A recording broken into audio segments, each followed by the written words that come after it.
Welcome to Solve It Like a Marketer. Now, this week I've got something special. I get asked all the time on the channel whether, if I'm an overseas student, should I come to Canada and study marketing? So I invited Blair Smith, who is a professor of marketing at George Brown College right here in Toronto. And he has some really unique perspectives on not only the industry of marketing and how great it is and how vast it is, but also some really great tips in terms of how to go about choosing the right school. Thanks for joining me, Blair. Hey, Stephen. Great to be here. So I'm going to start. I checked out your website, and one of the main things it says is that you describe yourself as a modern marketer, a learning experience designer and professor, but most importantly, an INTP. So why don't we start there? Because I'm sure a lot of people don't know what that is. Sure. So INTP it's like a score, the output of the Myers-Briggs survey. So it's like your personality characteristics, and each one of the letters stands for something. So there's 16 different personality types. So I'm an INTP, and kind of the fundamental thing is that starts it off is that I, and I is an introvert, E is extrovert, and I think you're putting me on the spot here. I think it's introvert, knowing, although that's an N,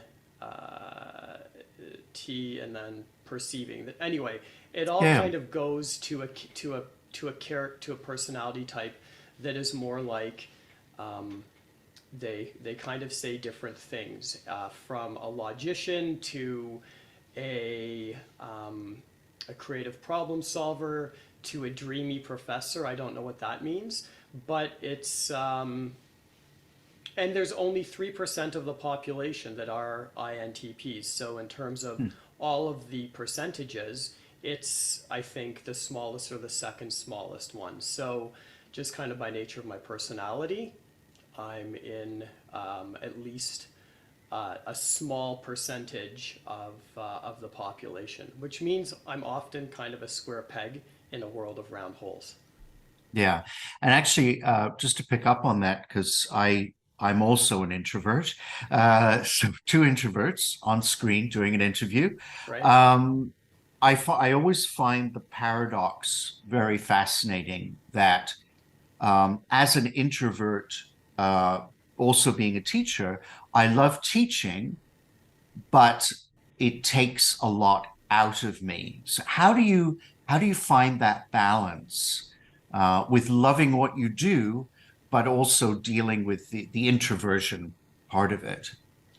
Yeah, I think that's one of the common misconceptions with folks who are introverts is that introverts like sort of being in I'm sitting in my ironically sitting in my basement now, where I've worked a lot for a number of years kind of in a solo workspace.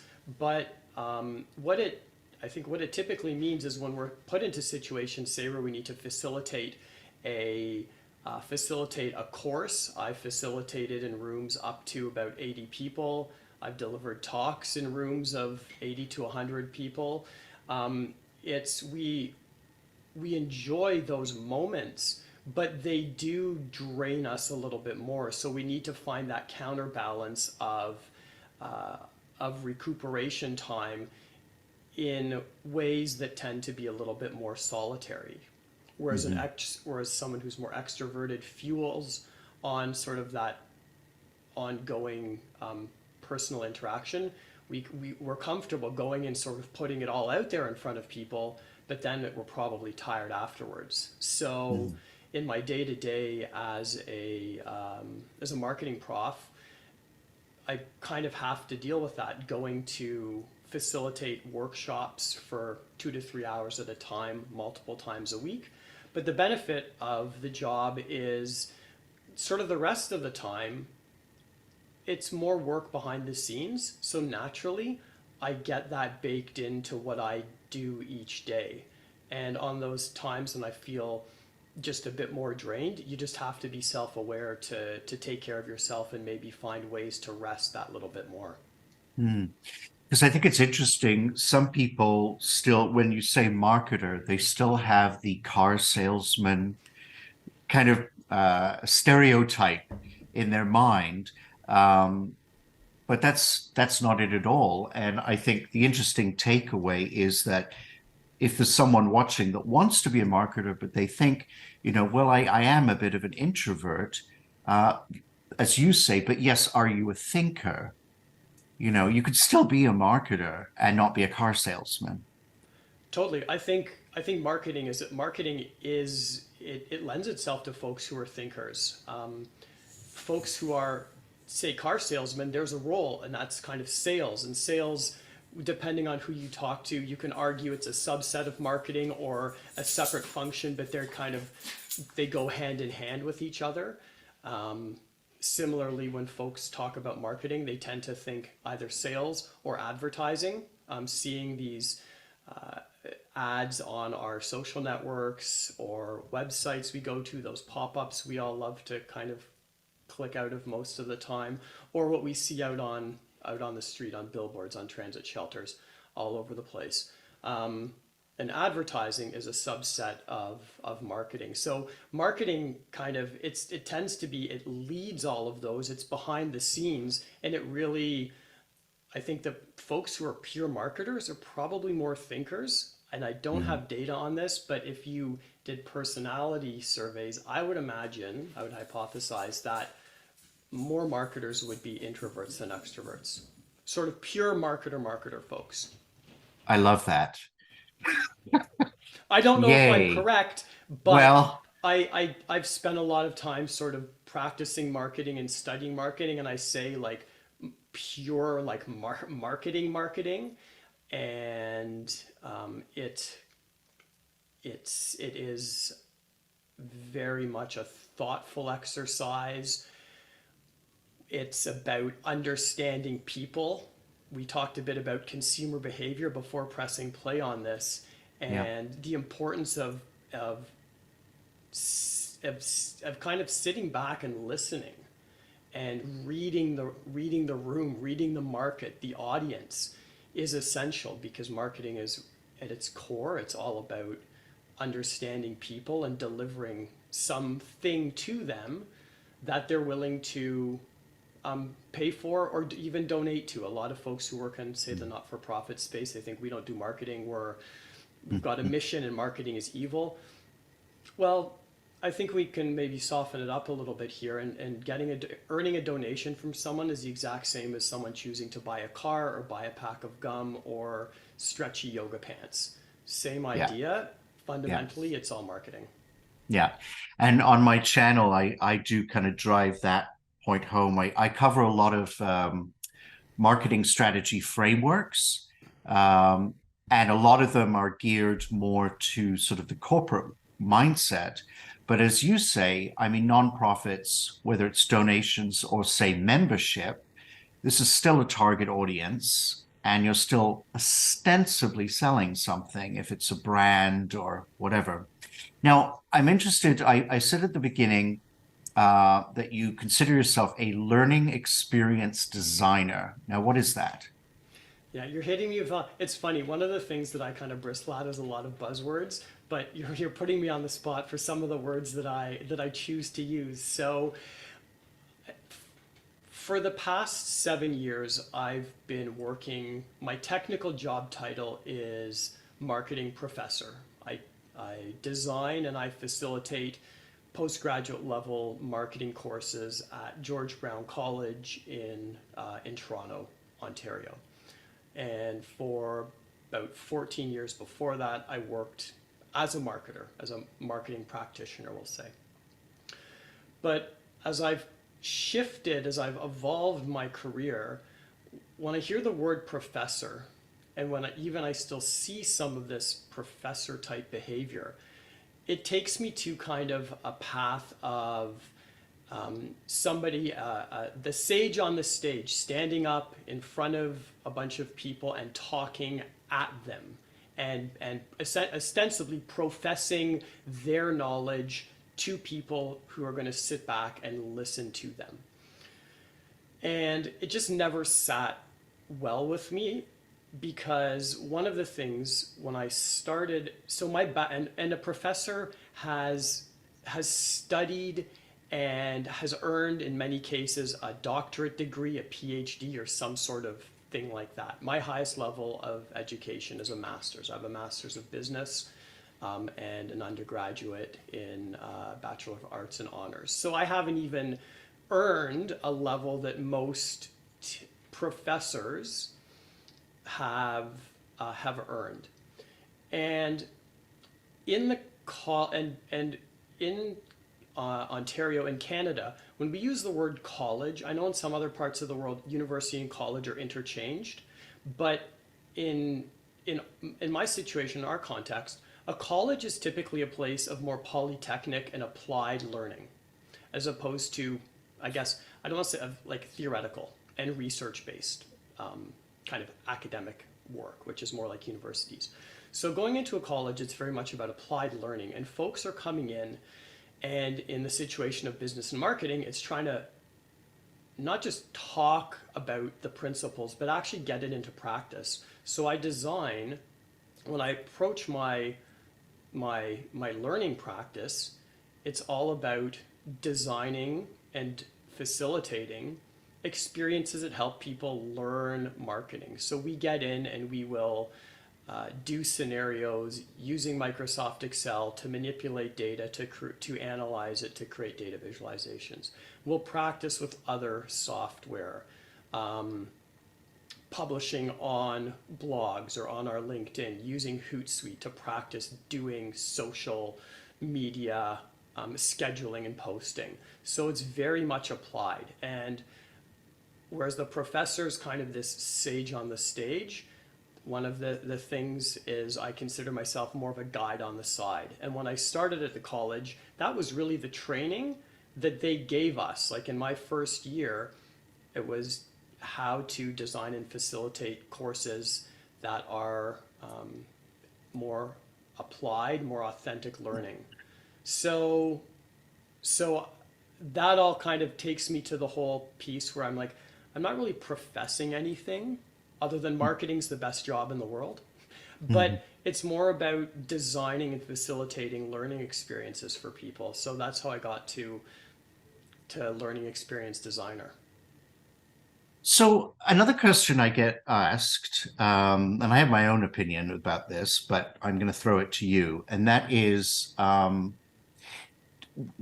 if you're thinking of going into marketing, because a lot of these great schools, say in Canada, are more polytechnics, they are teaching you a craft with some theory. Do you think it's good to have an undergraduate degree under your belt first? So have taken the university and now you've learned how to think theoretically. Now you're going to learn the sort of nuts and bolts. Yeah, so I'd love to hear your perspective on it as well after I answer. And one of the things that I have seen, so my role within George Brown, and I've decided this. So at the college we offer 2-year diplomas, 3-year advanced diplomas, and then these 1-year postgraduate certificates. So in all of my time, I focused on this postgraduate certificate in digital marketing. And what the requirements are is for someone to come in with either a 3-year advanced diploma or a minimum 3-year bachelor degree from a university, typically. Now, colleges are starting to offer degrees and blah, blah, blah, but you need to have some other post-secondary education. So in this postgrad certificate, many of my students come in with a undergraduate degree that is not related to business or marketing or communication. I've had folks from as diverse as like fine arts and theater to mechanical engineers and everything in between. So You don't have to have a background in undergraduate in business or commerce or marketing. If you find the right next program, that can be enough to build on. Some of the important things that an undergraduate degree or 3-year diploma will give you is sort of those like transferable skills around critical thinking, developing and writing essays, things of that nature. And we can come in this postgraduate level and really focus on building some of it's important because it helps you sort of really focus in because you have this 1 year narrow time, but kind of this intense fundamental principles and practices of marketing. And then folks do this and they, in the experience we've seen so far, they get hired in a marketing role soon after that. So you don't have to have, I think if you want to get into marketing, you need to have some sort of marketing post-secondary, I guess, credential, let's say. But it doesn't have to be a multiple year in marketing. It can be one of these post-grad certificates that sort of fast tracks you if you want to sort of get in there, if your path is different than what your undergraduate was. Yeah. So yeah, what do you And think about that? What's your take? yeah, I'm completely with you on this. I mean, as we chatted about before, I teach in the continuing education realm, which is very, very different. Um, but again, the most successful students I've seen are the ones that have an undergraduate degree first. And like you, they come from all walks of life. But I think the undergraduate or whatever it is teaches them the tools to know how to think critically. And it's funny from my own perspective. Many years ago, I went to university for English literature. And at the time, people laughed at me and said, what are you going to do with that? And I thought to myself, you know what? Okay, I don't plan to be a professor in English literature, but it's going to teach me how to read and write properly and think analytically. And that's a part of marketing, being able to construct a sentence, be able to play with words. And so, yeah, I'm with you there. That I love the idea of that 1 year where you get to really throw yourself in and apply all your kind of knowledge that you've gained in different areas and bring that and marry the two, I Mhm. guess.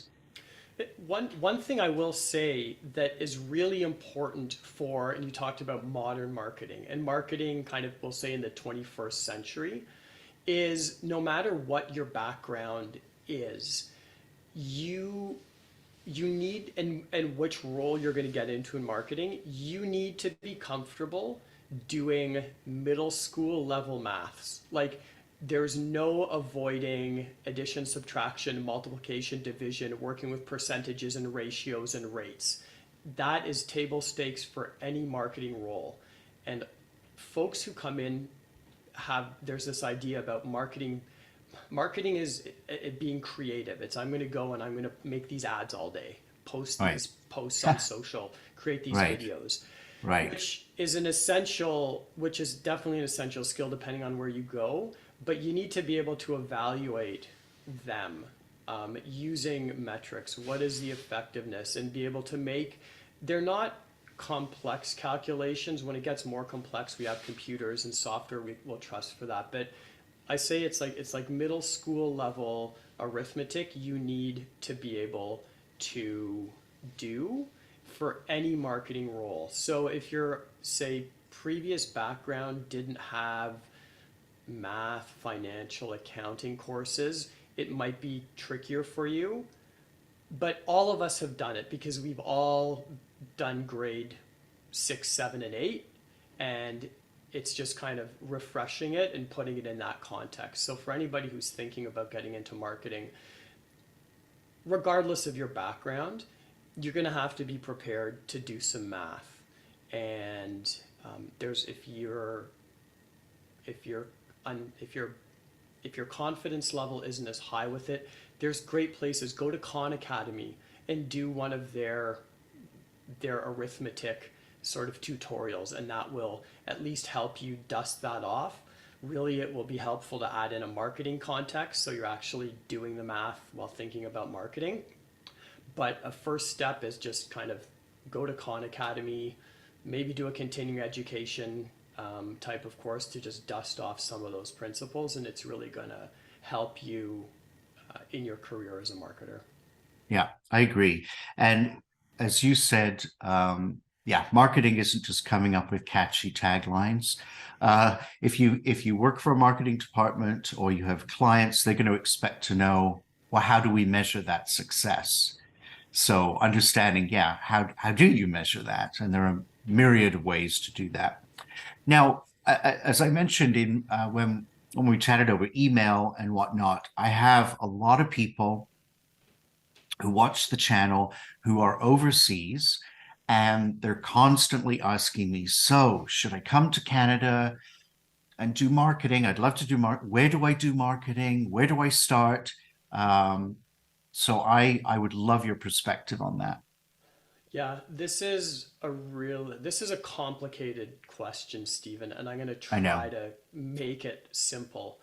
Now, in the program that I coordinate and teach in this digital marketing postgrad certificate, we do welcome both domestic and international students. So I have an idea, and I've worked with at least hundreds, if not thousands, at this point of folks coming in from overseas. So one of the things now that's happening, it's hard. I'm going to say in at least in the province of Ontario, and I'd hypothesize in the country of Canada. It's hard for me to talk about the United States or other countries, but I'm going to say we'll say in Ontario for sure, and Canada at large. Basically, like, anybody can sell a marketing course and call it a certificate or even a diploma. And the government is encouraging private enterprise to enter into the education space. So what you have, if you're considering your marketing options, is everything from universities, colleges that are accredited, private career colleges that are truly for-profit businesses but work in education, and everybody to folks like you and I who can design a course and sell it online. So I say kind of anybody can sell a course.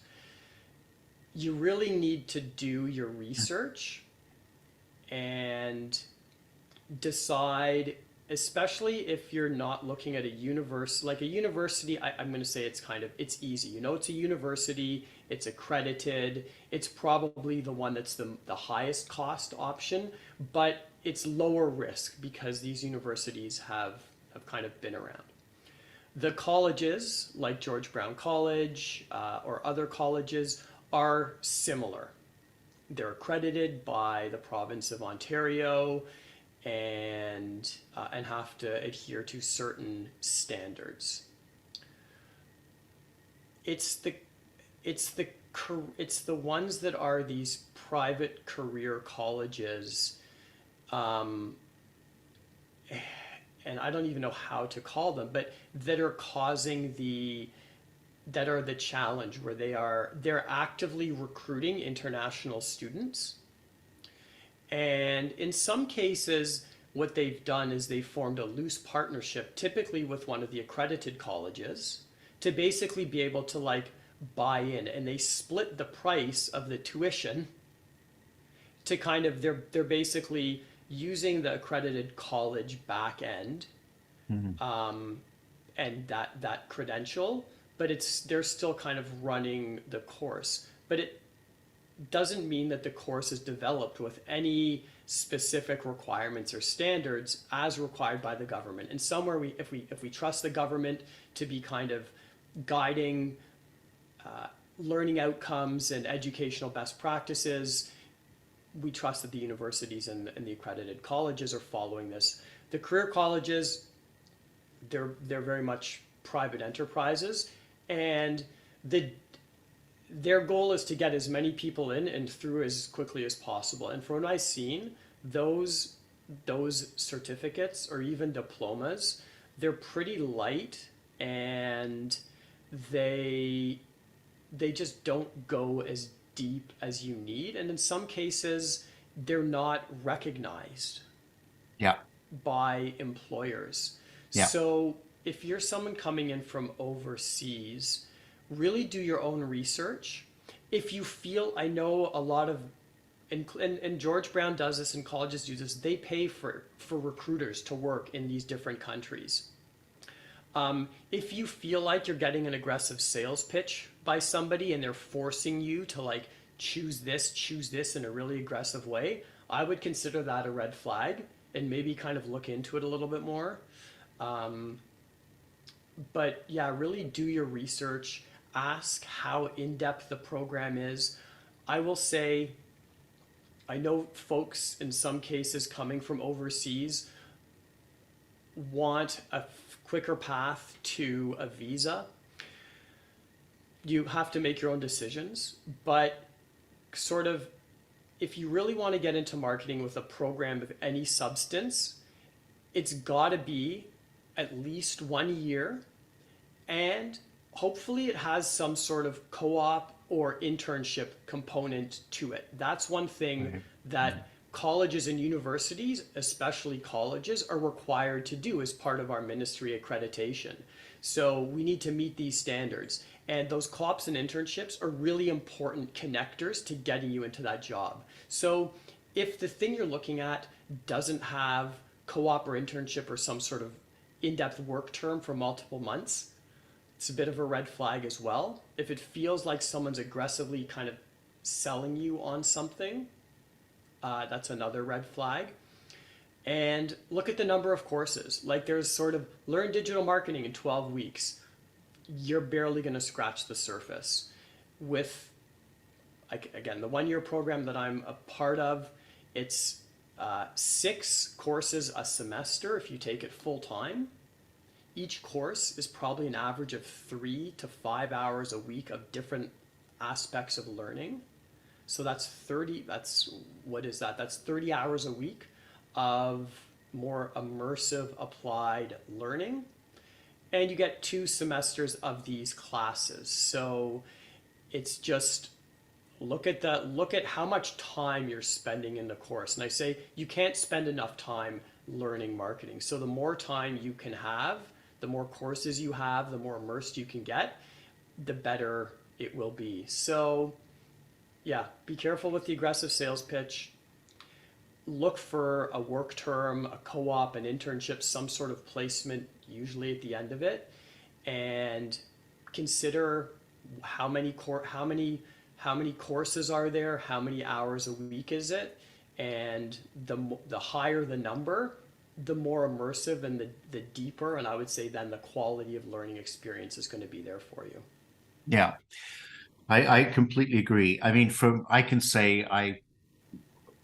own perspective, I would say stay away from any private colleges. I remember back in the 90s, I myself went through one of those for digital video editing, which at the time you couldn't learn online. And it was very expensive. And the only great thing about it was 24-hour access to the computers. That was good, but the educational component lacked. So I think folks should focus their research on probably the colleges, and there are the good ones in Ontario, which most people know. And I agree with you. I think if I'm an employer, if I see George Brown or Humber or Seneca or Metropolitan University, I'm going to be much, much more favorable than one of the private institutions. Definitely. And one of the things that the private institutions do is A number of them have kind of been born in the last, well, in the 21st century. I'll expand it, 20 or so years. There tends to be, again, this is what I've seen so I'm a sample of one, but I've spent time in this sector.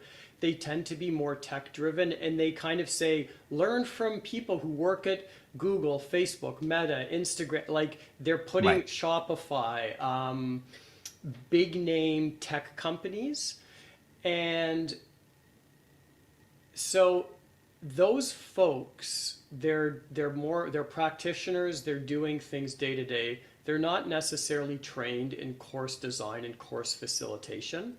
But I find that what I see for the diplomas, the certificates that come out of there, those are better suited for folks who are maybe already working in more of a junior, sort of your first sort of 1 to 3 years marketing role, and you don't want to go back to a college or university.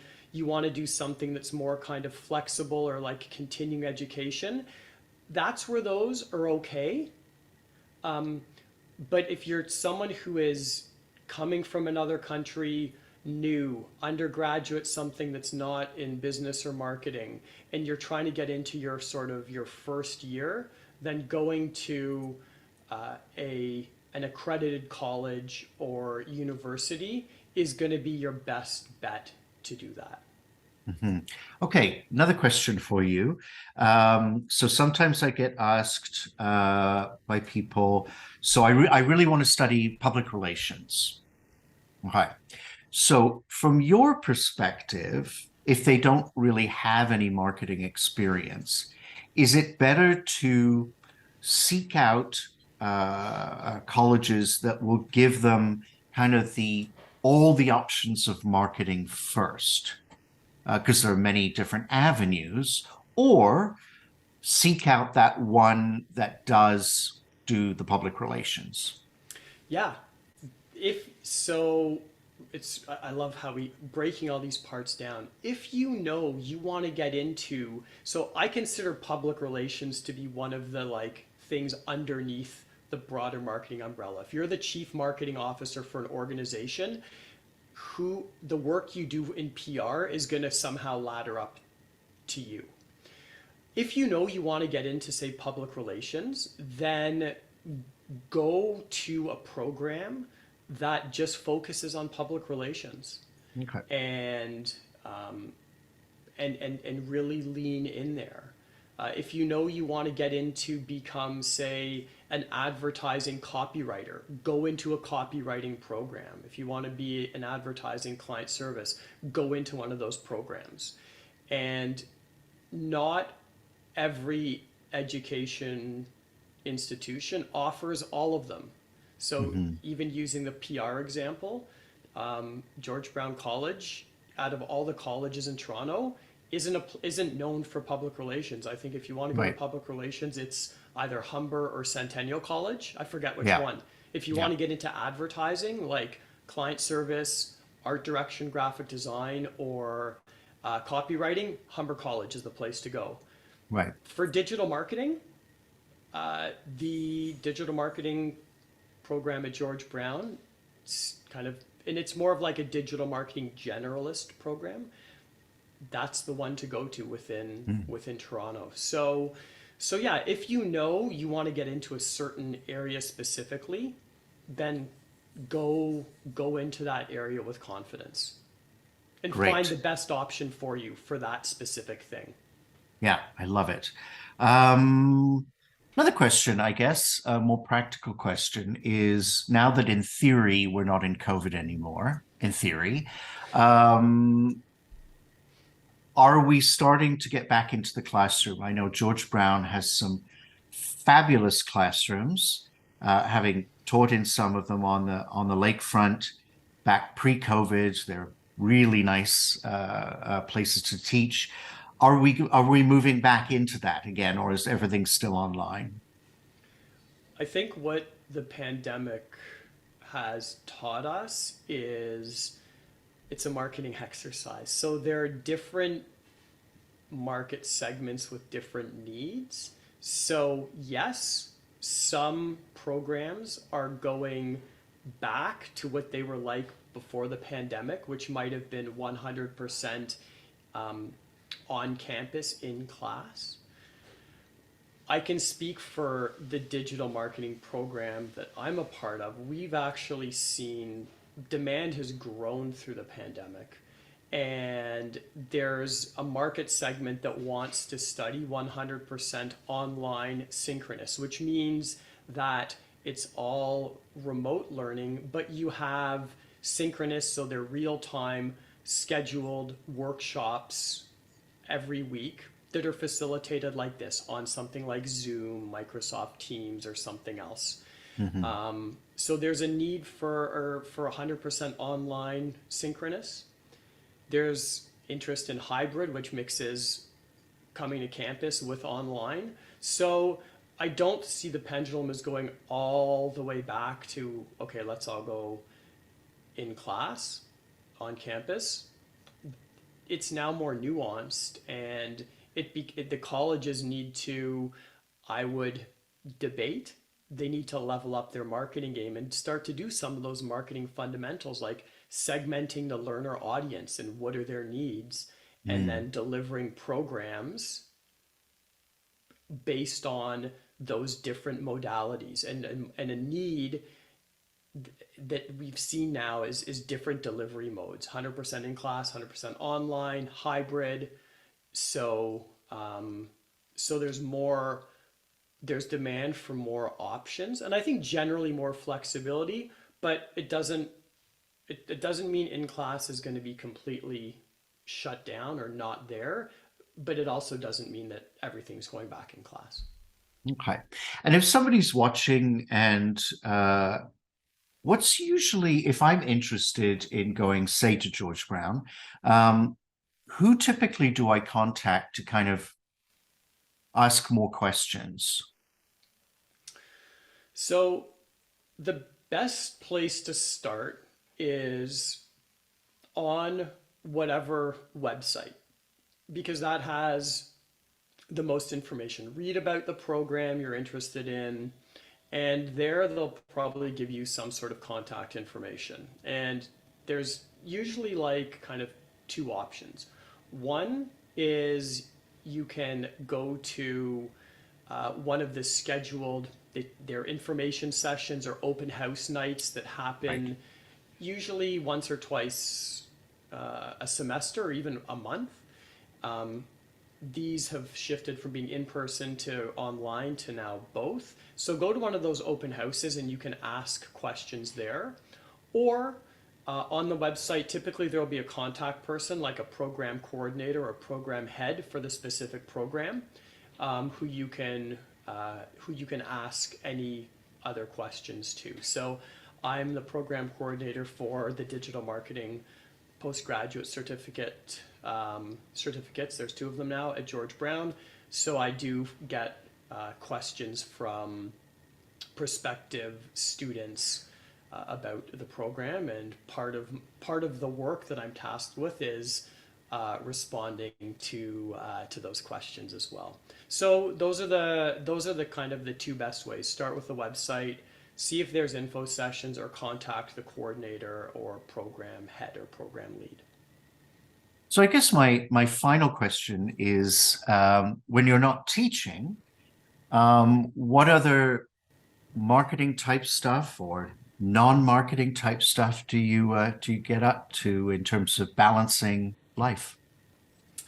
So I have a partner and I have a one child, and that's very important to me. So spending time with them is definitely a big part of the mix.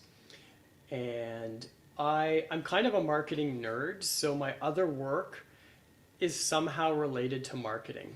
I design and facilitate a course for the Canadian Marketing Association in marketing analytics. That's a 100% online course. And I'm working on an idea. It's called the Year Ones. And we're talking to folks who are marketers in their first year or two of marketing, trying to share job insights and job search tips for folks who kind of just want to Ah, come in. So cool. that's called the Year Ones, and you can find right now it's a podcast, and we're slowly evolving it beyond that. That's at theyearones.show.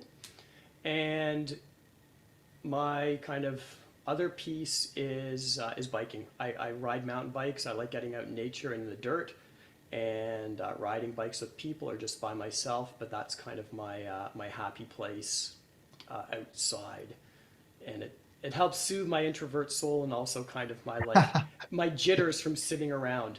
Getting outside just it's essential for my full complete self care. So yeah, riding and racing mountain bikes is that release there. What about you, Wonderful. Stephen? What are your activities Oh when my. you need to get away? You know what? I would also term myself a nerd. So I mean I love marketing, but I love languages. So I'm constantly learning. My partner's Japanese, so I'm constantly learning Japanese and German and French. And I also write music. So it's a lot of in the head stuff, but it balances me. And Yeah, it's my happy place where I'm not taking phone calls or dealing with emails. that's You know. wonderful. How many languages would you say you can? How many can you like? I don't know, speak or are fluent in? Fluent Oh, enough. fluent enough?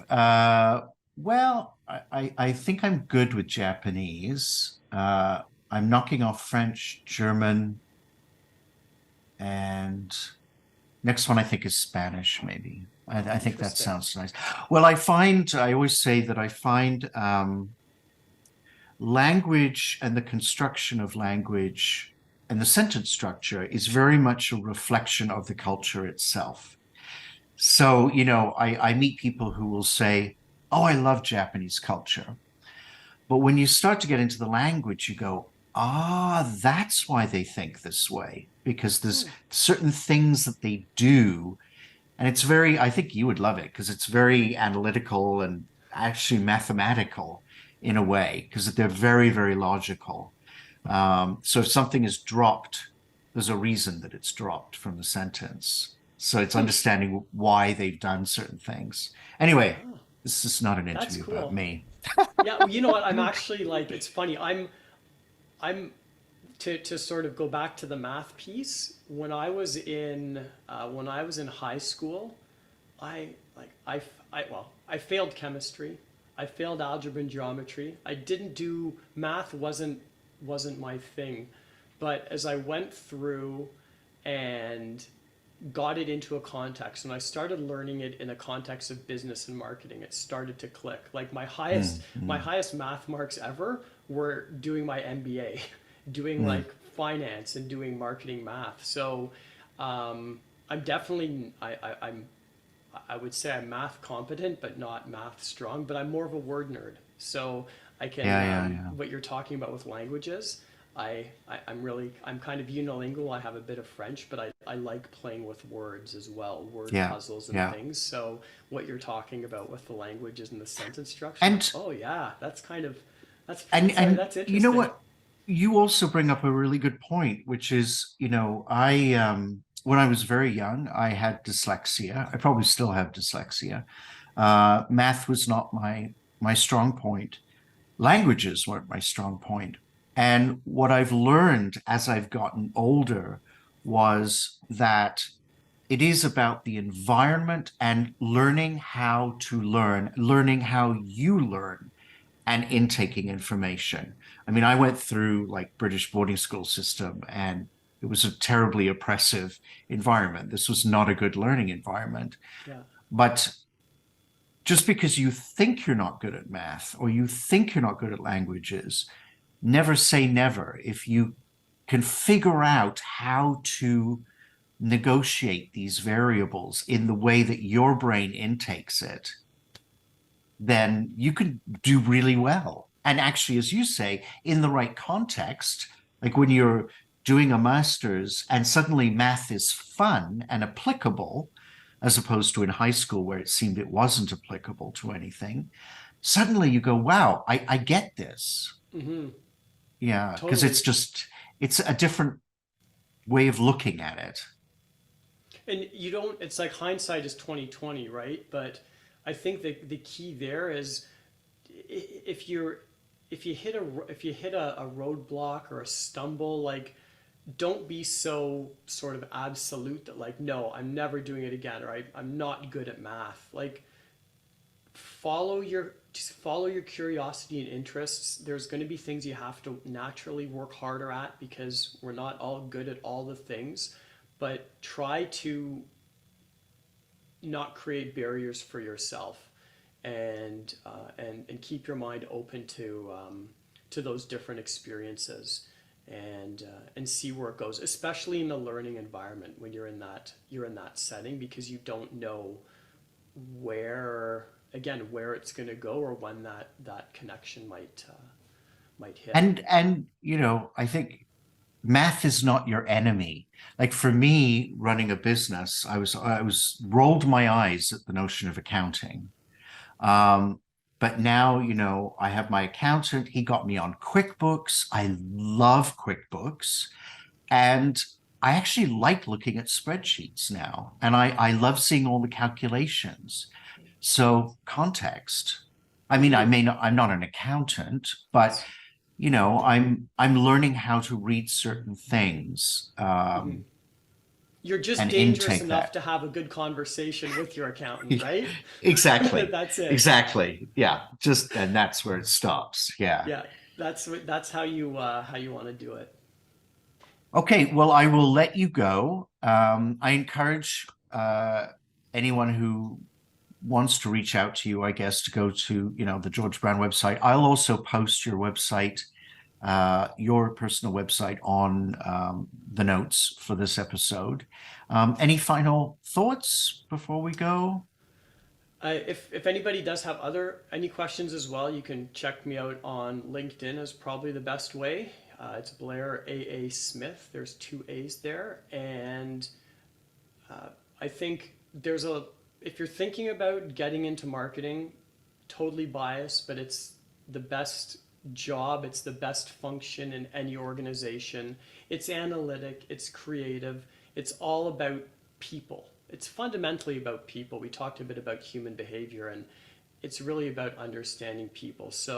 And people are dynamic and changing, so there's never a dull moment. So if you have an inkling of curiosity for marketing, just ask the question, find out more about it, and